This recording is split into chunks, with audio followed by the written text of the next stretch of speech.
नमस्कार। मैं Ranjit Kumar, network marketing एवं स्टूडेंट, मोटिवेशनल स्पीकर। मेरा मानना है कि जीवन में ऊंचाइयों तक पहुंचना है। जीवन में उन सभी उद्देश्यों की पूर्ति करनी है जो हमारे आने वाले भविष्य में हमें बेहतर और शांतिप्रद और सुखमय जीवन तैयार कर सकता है।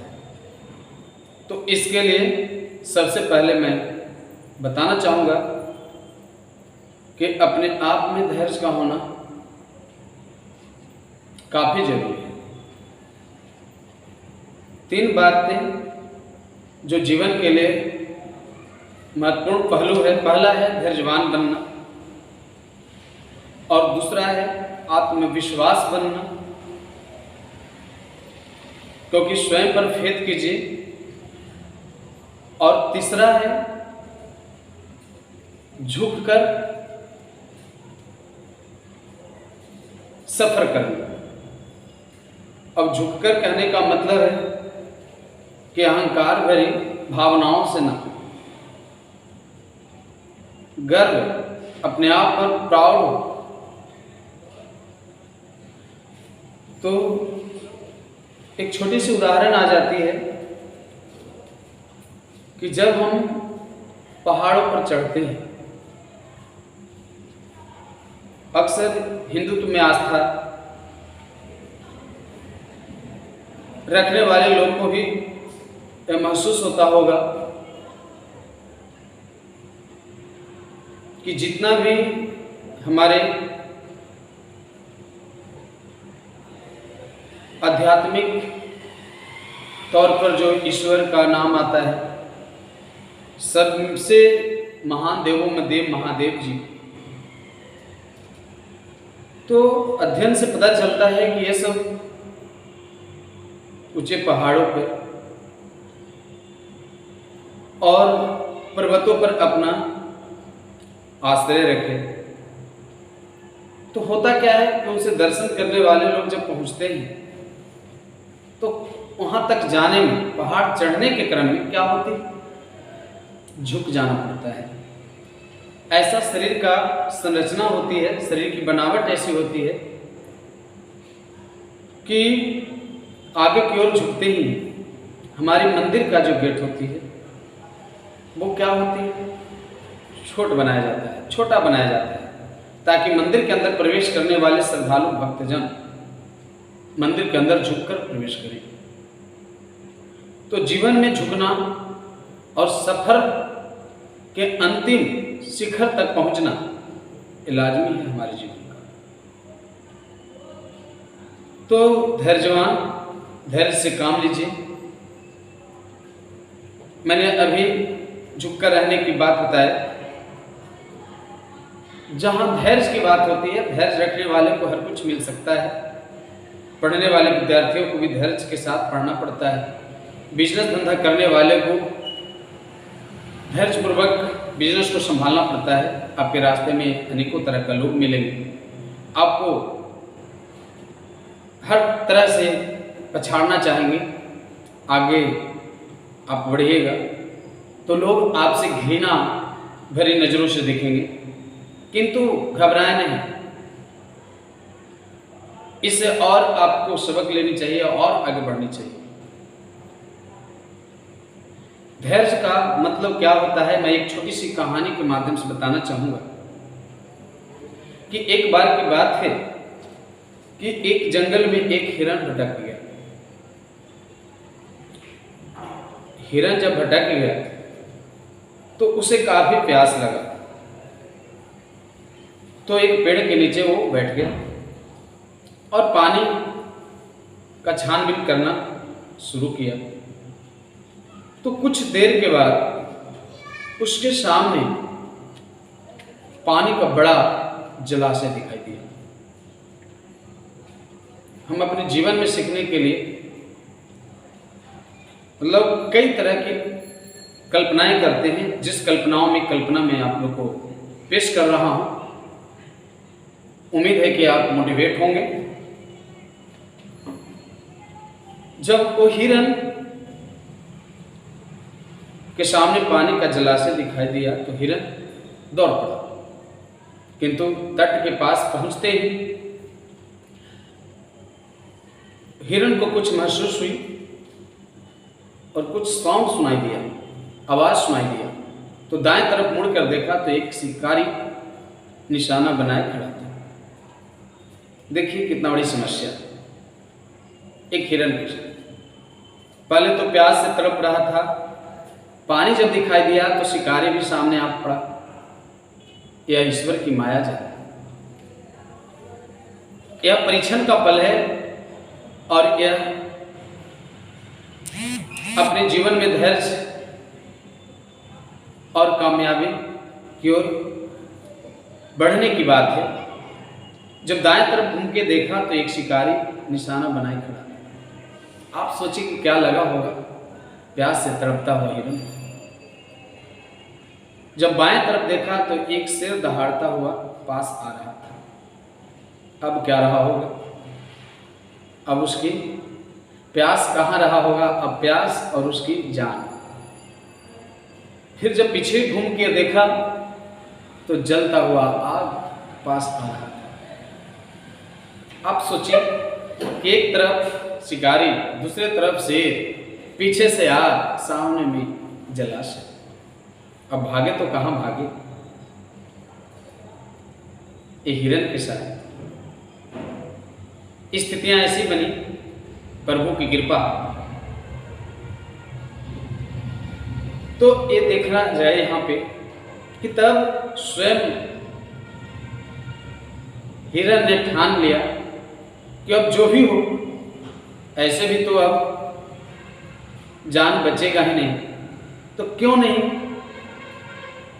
पानी को पी करके मिट जाए, पानी को पीकर ही मरेंगे, क्योंकि संतुष्टि तो मिलेगा। धैर्य से काम ले रहा है यहाँ पे। यहीं पर इसका सारांश का निष्कर्ष होगी। जब वो हिरन पानी पीने लगा, इच्छा भर पानी पिया, धैर्य नहीं खोया। पीते पीते ही कुछ ही देर में काली बादल, मूसलाधार वर्षा हुआ और वह क्षेत्र बादल से ढक जाने के कारण अंधेरा हो गया।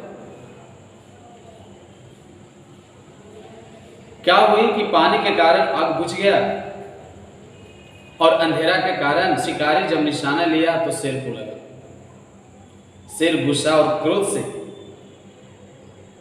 शिकारी पर टूट पड़ा, जो पहले उसका ध्यान हिरन पर था। यहाँ जानकारी भी मिलती है कि शेर के आहार श्रृंखला में मनुष्य नहीं होता, किंतु शेर मनुष्य को शिकार तब करता है जब उस शेर को मनुष्य से डर बन जाता है। हिरन ही उसका आहार श्रृंखला में होता है। तो शेर का जब डर बन जाता है शिकारी से, तब शिकारी पर वो दौड़ पड़ता है। तो शेर शिकारी पर दौड़ा। आग वर्षा के कारण खत्म हो गई। और हिरन जब पीछे की ओर घूम कर देखा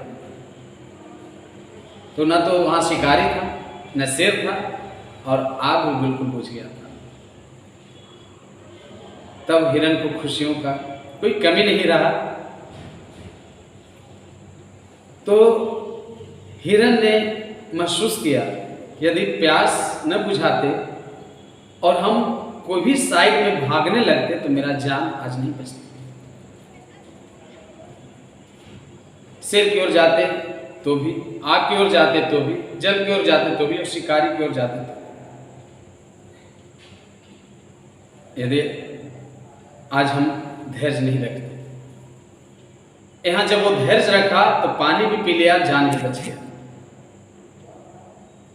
तो यहाँ निष्कर्ष पर हम लोग जब पहुंचते हैं तो पता चलता है कि हम लोग इसी समय धैर्य को खो देते हैं, और परिस्थितियां जब आती है, चारों तरफ से परिस्थितियां आती है, और जब परिस्थितियां गुजर जाती है तो चारों तरफ से एक ही साथ परिस्थितियां टल जाती हैं। इसलिए परिस्थितियों का सामना करना हमारी चुनौती है। परिस्थिति आए तो उसे चुनौती समझकर स्वीकार कर लें। और हम सब लोग उसी हिरन से सीखते हैं जो हिरन के सामने जलाशय था, पानी नजदीक था, और उस पानी के पास न जाता तो प्यास नहीं बुझती और जान भी नहीं बचती। तो होता हम लोग को भी वही है कि लास्ट स्टेज में पहुंच जाते हैं और अपने धैर्य को खो देते हैं। जैसे एक धावक रण क्षेत्र को क्षेत्रण करता है, भ्रमण करता है, फील्ड का चक्कर लगाता है एक सैनिक का जवान। तो अक्सर आप सुने होंगे कि जिसका ऊर्जा नहीं रहता, एक दो राउंड में ही अस्थायी हो जाता है, बैठ जाता है। लेकिन जिसका ऊर्जा रहता है वो लास्ट चक्कर तक दौड़ता है, तब तक दौड़ता है जब तक समय नहीं हो जाता है। किंतु कुछ 2 सेकंड और 4 सेकंड के लिए अपना धैर्य खो देते हैं और वो वापस लौट जाते हैं। इसलिए तो मैं बताता हूं कि लास्ट समय में ही आप भरपूर ऊर्जा लगाएं और धैर्य से काम लें, क्योंकि हम अपने जीवन में धैर्य को बनाए रखेंगे तो हर कुछ हासिल होगा। एक बिजनेस को संचालन करने वाले बहुत सारे लोग मार्केटिंग में भी काम करते हैं, श्रृंखला बनाते हैं, नेटवर्क मार्केटिंग में काम करते हैं। वो कम समय में ज़्यादा पाना चाहते हैं। आप सोचिए कि जब आप 25 साल का हो जाते हैं तो कोई धंधा में जुटते हैं, 22 साल का हो जाते हैं तो जुटते हैं, यानी 22 साल तक समय देना पड़ा इस आधार को बनाने में। तो जिस धंधा में आप जुड़ते हैं तो कुछ दिन धैर्यपूर्वक जुड़कर कुछ अनुभव सीखना चाहिए, और जब अनुभव आप में हो जाएगी तो दुनिया की हर खुशी आपको मिलेगी। पैसा कमाना ना सीखें, वैल्यू बढ़ाना सीखें। जब आपको वैल्यू बढ़ जाएगी तो पैसे ऑटोमेटिक आपके पास आ जाएगा। पैसे के लिए चिंता ना करें, वैल्यू बढ़ाने का काम करें। हमारे क्षेत्र में वैल्यू का महत्व होती है। वैल्यू बढ़ा तो हर कुछ हासिल होगा। और हम ये भी बताना चाहेंगे कि कभी आप अपने से आगे वाले को छोटा ना समझें, क्योंकि जो वो करेगा वो आप भी नहीं कर सकते हैं। क्योंकि लोग ठोकर पर गिरकर जान गंवाते हैं। इतिहास गवाह है कि आज तक कोई पहाड़ में ठोकर नहीं मारा है। एक चींटी हाथी जैसे विशाल जानवर को भी जान ले सकता है। तो कहा जा सकता है कि एक जो छोटा कर सकता है वो बड़े भी नहीं कर सकते। इसलिए कभी भी इस दुनिया में किसी को छोटा ना समझें,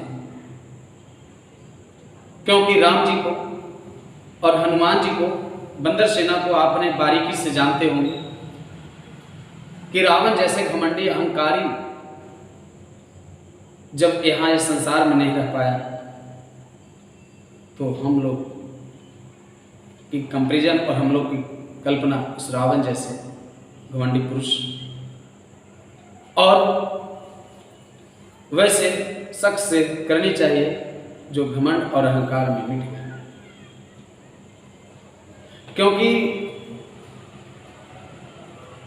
शंकर की तपस्या करके, भगवान शिव की तपस्या करके रावण ने अपने आप को अमर मान लिया था, किंतु महाकाल शंकर जी ने उसे वरदान देते समय बोले थे कि हम तो अमर नहीं बना सकते, लेकिन इतना जरूर हम वरदान के रूप में अर्पित करेंगे कि तुम्हें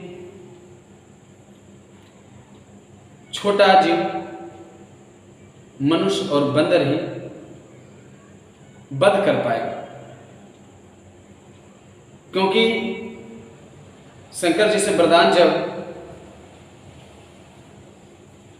रावण मांग रहा था तो सारे लोग से अपने आप को बचाव करने के लिए वरदान मांगा था, लेकिन इस संसार में नर में मानव को और बंदर को सबसे छोटा समझा था,